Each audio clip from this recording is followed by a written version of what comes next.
Well, once again, we had to pull in Audible. The iPad is not working to go live, so we are doing this from the computer setup. I want to give a shout out to Elena Cardone. Yes, Grant Cardone's wife. I scanned Twitter or X this morning, and I think she put out a quote that I think summarizes a message that I was trying to deliver yesterday. Yesterday's daily financial news was very choppy in the beginning. Missed really the meat of what we were highlighting as we were having YouTube challenges. So I just want to go over real quick yesterday's opening, and that is that loneliness appears to be a growing problem in the United States and likely the world. And they're saying this because of some Google trends and some Google search and all of that. But I think all of us, if we just step back and thought about the last decade or a couple of decades, it does feel to me that life, technology, behaviors really has fostered almost a loneliness environment. And maybe it feels good in the moment, but as it grows or as it lingers, loneliness is not a good thing. Feeling lonely ultimately leads to destructive behavior, depression, just all kinds of bad things. And something that I highly recommend is all of you likely have an interest in something. If you're here on the daily financial news or you watch One Rental at a Time, it could be money, investing, wealth. But really, I'm talking about anything, right? If you have a passion for something, please share it with the world. Please meet others that have that passion. What we have at our fingertips, if we choose to use these devices, is a way to engage with other like-minded individuals. So, what did Elena Cardone say? She said, surround yourself with people who fit your future, not your past. Surround yourself with people who fit your future, not your past. You have likely heard me say over the years, sometimes you have to fire your friends. You've heard me talk about high school conversations I have with seniors about fire your friends. It's just the reality of life. If you have made a conscious decision to do something, get wealthy, get fit, have a great relationship, learn this. I mean, it doesn't matter what it is. The surroundings you're in, your friends, your current network is not very likely going to help you get to where you want to go. In fact, they could be an anvil, an anchor, and destructive. So please, as we finish 2024 and we get ready for 25 and then 26 and 27 and 28, realize that you as an adult have a responsibility to your future self to go out and meet new people, get in new rooms, get in groups with other like-minded individuals. Now, something that is starting to become crystal clear to me, our school community, One Rental at a Time, is becoming that place for you if you are interested in real estate investing. It provides 3 different accountability groups, which we owe Max, Frank, and Jared a huge thank you for.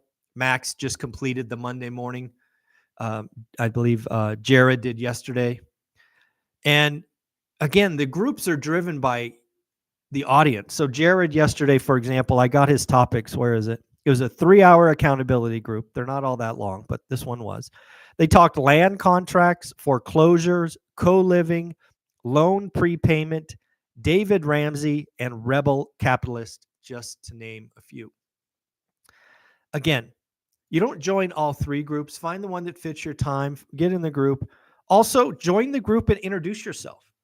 Just in the last couple of days, we had 3 people join. I want to shout out Ray, Shane, and even the boys from Convoy Home Loans. Yes, Dustin and Jonathan have now joined school.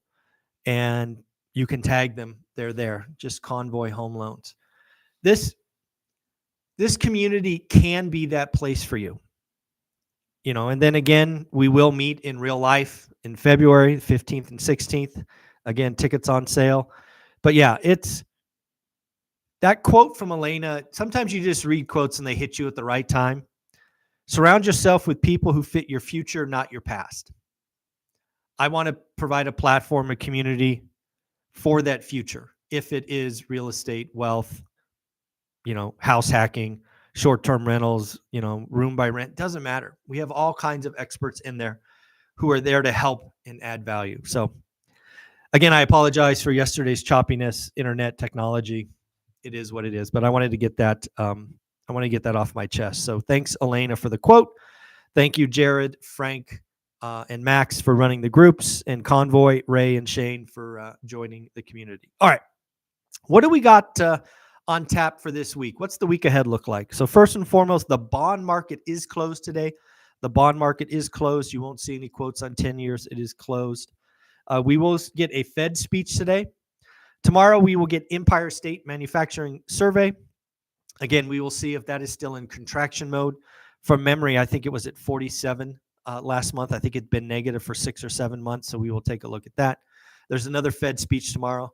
We will get import prices on Wednesday. Are we still having inflation? We're seeing deflation in imported goods. Thursday, of course, we will get weekly unemployment claims. It had a big jump last week. Is this a sign of the times? Will we see hurricane impact? It could be a doozy, frankly. So we will look for that. The most important number of the week is also Thursday, retail sales. Retail sales, once again, expected to be positive, up 0.3. Last month was 0.1. So again, expanding. We also get home builder confidence. Friday, we will get housing starts and Fed speech. So again, lots of stuff going on this week. The Fed speeches are things to pay attention to. Are they talking no cut in November? Are they talking, quarter points? What is coming down the line? All Fed speeches, I think, for the next several weeks are important. We do start to get earnings tomorrow that could be market moving. Lots of banks, lots of financials, a couple of consumers that I'll be looking at. Tuesday, Goldman Sachs, Citigroup, Bank of America. Again, just like Wells Fargo and JP Morgan, I want to know about net interest margin, and I want to know about loan loss reserves. I believe both Wells Fargo and JP Morgan on Friday had over $1 billion increase in loan loss reserves. That's from memory. We also get Schwab and PNC. I'm actually interested in PNC. I want to see that next layer, right? I don't want to worry about the big seven. They're too big to fail. They're not going anywhere. But what about that next layer? So I'm going to be looking at PNC tomorrow. Wednesday, we get another one, US Bank, same deal. I want to know what's going on there. Morgan Stanley. Thursday, you'll get Netflix, Snap-on, and KeyBank. Again, Snap-on for me is a sign of the consumer, also construction and all of that. So Snap-on could be interesting. Friday, we'll get Procter & Gamble and another regional financial called Regions Financial. So again, lots and lots of stuff going on today. I do want to point this out. I voted for the first time in Nevada. Yes, I'm a registered Nevada voter, I guess. Yeah, voter. So I voted. Again, it is an important election. Get out and vote. Whatever it is, absentee, vote on the day, whatever it is. Vote. Make your voices heard. Again, I voted yesterday or mailed it yesterday. So you get a chance, vote. Next up, what do we got? Looks like the K-shaped consumer, something I think you and I talked about 2 or 3 years ago, is still in force. Again, the K-shaped consumer are basically asset owners and asset renters. Again, these are things. This is like so painfully obvious for me right now. And people still fight it. I mean, they fight it. It drives me crazy. But if you want to have a chance at getting rich or wealthy, you need to own assets. Folks, inflation's a feature, not a bug. You could try to save your way to some better future, and if you did it long enough, it could happen. I think your chances are far greater if you focus on creating discretionary income, then focus on becoming an elite investor at something, and then do it for a decade. I mean, the recipe is simple. It's not easy. It's not quick. The first 5 years suck. Just get to 4. all the things that we talk about here and we push in our school community. It's that obvious. Who is winning today? Winning in quotes, if you will. People who own assets, stocks, real estate, whatever. Who is spending today? Asset owners. There's this thing called wealth effect.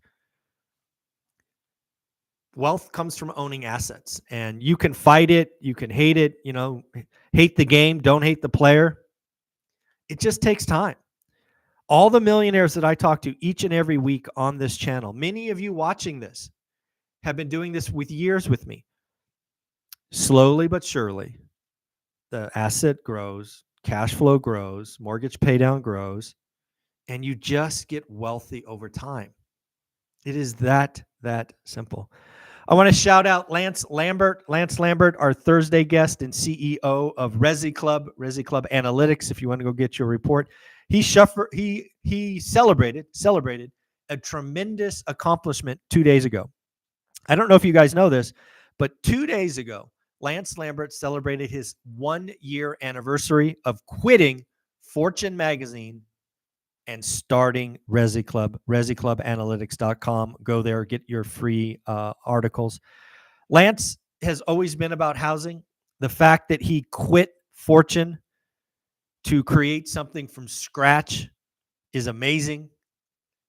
He jumped in with both feet.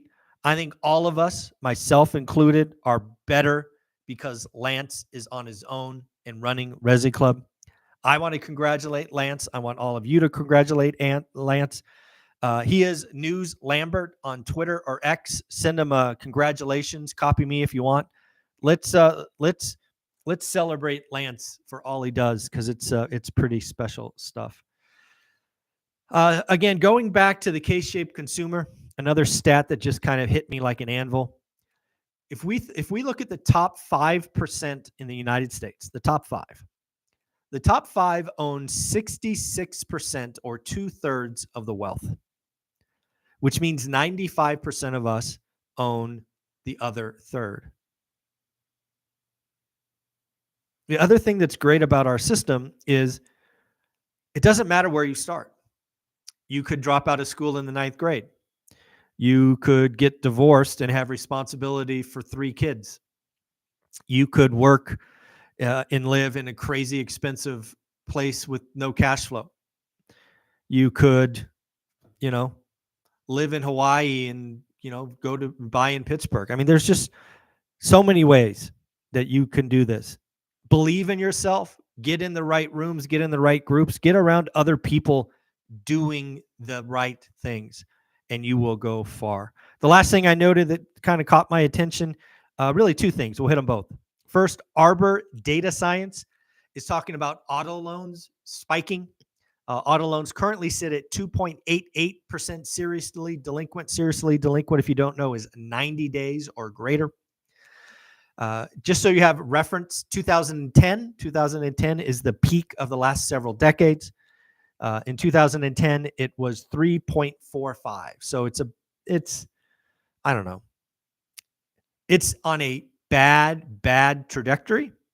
It could certainly take out the 2010 high, but we do have a little bit more room to go. And the last thing I want to talk about is it looks like China is all in on stimulating their economy. They do not like the shape that it is in. They've pledged hundreds and hundreds of billions. Looks like they are going to do it again. The article I read said China will significantly increase spending to revive economic growth. Again, I ask myself when I read things like that is how much of that money will leak, bleed, end up in the world economy, and will they once again start inflating asset values? These are things that I am thinking about. So again, folks, have a wonderful day. This is the daily financial news, something we do 5 days a week. One more time, get out and vote. Frankly, if you don't vote, then you can't bitch. Vote, you can complain. If you vote, you can complain. If you don't vote, don't complain. That's simple. I voted, so I reserve the right to complain. At least I took my shot. All right, folks, take care of yourself. Have a wonderful day. Like, subscribe, comment. Have a great day. Bye.